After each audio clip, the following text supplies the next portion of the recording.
পাপকে ঘৃণা করো, পাপীকে নয়। শুনছেন?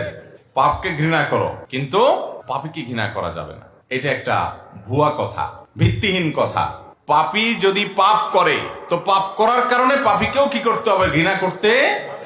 এটাই স্বাভাবিক। আপনি পাপীকে ঘৃণা করবেন না, মহব্বত করবেন, শুধু তার মধ্যে থাকা পাপটাকে ঘৃণা করবেন। এটা হলো বেশি ভালো সাজার বা উপায়।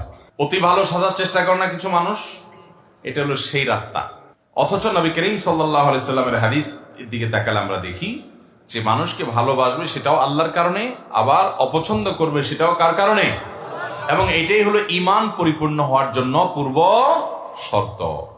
কত মানুষ আছে, সুমামা ইবনে উসাল রাদিয়াল্লাহু তাআলা আনহু যখন ইসলামে ছিলেন না, তখন তার ইসলাম গ্রহণ করার পর তিনি বলেছেন, হে আল্লাহ রাসূল, আমার কাছে সবচেয়ে অপছন্দনীয় চেহারা ছিল আপনার চেহারা, আমার সবচেয়ে অপ্রিয় মানুষ ছিলেন আপনি, আর ঈমান আনার পরে এখন আমার কাছে সবচেয়ে প্রিয় মানুষ আপনি, আর আমি এতদিন যাদেরকে আপন মনে করতাম তারা এখন আমার সবচেয়ে পর।